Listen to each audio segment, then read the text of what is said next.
Human beings neurons ആയിട്ട് നമ്മൾ താരതമ്യപ്പെടുത്തുക എന്നൊക്കെ പറയുന്നത് ഒരു ഭയങ്കര വലിയ കൺസെപ്റ്റാണ്. ന്യൂറോൺസേ ഒരു സെല്ലാണ്. അപ്പോൾ ആ നമ്മൾ വലിയ ഹ്യൂമൻ ബീങ്ങിനെ കുഞ്ഞ് സെല്ലായിട്ട് അത് ചെയ്യാണ്. ഇതൊക്കെ എങ്ങനെ പറ്റി? ഇത് ഈ ഇൻസൈറ്റ് എവിടെ നിന്ന് കിട്ടിയത്?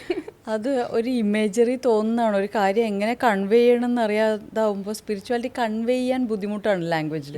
അപ്പോൾ നമ്മൾ കുറേ വേർഡ് പിക്ചേഴ്സും കുറേ ആ ഒരു എക്സ്പീരിയൻസ് വായനക്കാരിൽ ക്രിയേറ്റ് ചെയ്താലേ അവരത് ഇമാജിൻ ചെയ്ത ഞാൻ ഉദ്ദേശിക്കുന്ന ആ അർത്ഥത്തിലോട്ട് എത്തുള്ളൂ.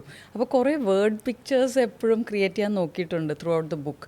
അതിൽ ഈ human beings are neurons of the earth എന്ന് പറയാൻ കാരണം, നമ്മൾ ബ്രെയിൻ സെൽസിനെ പോലെയാണ് ഇവിടെ ബിഹേവ് ചെയ്യുന്നത് ഓൺ ദ പ്ലാനറ്റ്.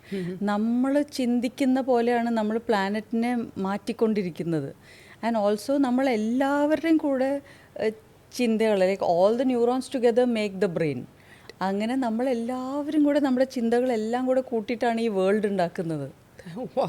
അതായത് നമ്മളെല്ലാവരും മൃഗങ്ങളൊന്നും ചിലപ്പോൾ ഇതുപോലെ ആയിരിക്കില്ല ലോകം കാണുന്നത്. അവർ ഭൂമിയാണ് കാണുന്നത്. ലോകം എന്നുള്ള ഒരു കാഴ്ചപ്പാട് മനുഷ്യൻ്റെയാണ്. അതായത് ഇങ്ങനൊരു ലോകമുണ്ട്, ഇവിടെ സമയമുണ്ട്, ടൈമിന് നോക്കാനായിട്ട് ക്ലോക്കുണ്ട്. ഇത് വേറെ മൃഗങ്ങൾക്കൊന്നും ഇല്ലല്ലോ. പക്ഷെ അവർ അവരുടെ ടൈമിംഗ് അനുസരിച്ച് അവർ ജീവിക്കുന്നു. That's why time and timing are different എന്ന് പറഞ്ഞ ബുക്കിൽ എഴുതിയിട്ടുള്ള പോർഷൻ അതാണ്. അപ്പോൾ this is the difference, that ലോകം മനുഷ്യൻ സൃഷ്ടിക്കുന്നതാണ് മനസ്സുകൊണ്ട്.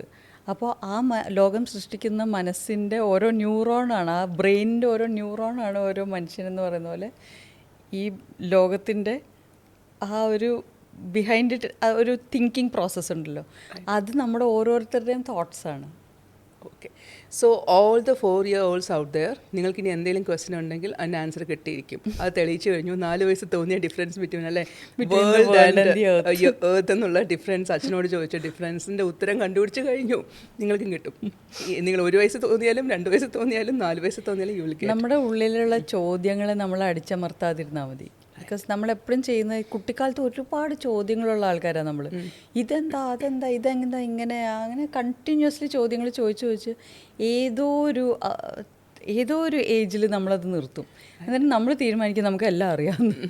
അവിടെയാണ് മണ്ടത്തരത്തിൻ്റെ തുടക്കം. വളരെ കറക്റ്റാണ്. അപ്പോൾ നമ്മളിതിനെ വേണമെങ്കിൽ ചെറിയ രീതിയിൽ ഈഗോ എന്ന് വിളിക്കാം, അല്ലെങ്കിൽ അങ്ങനെ ഒരു പേരിട്ട് വിളിക്കാം.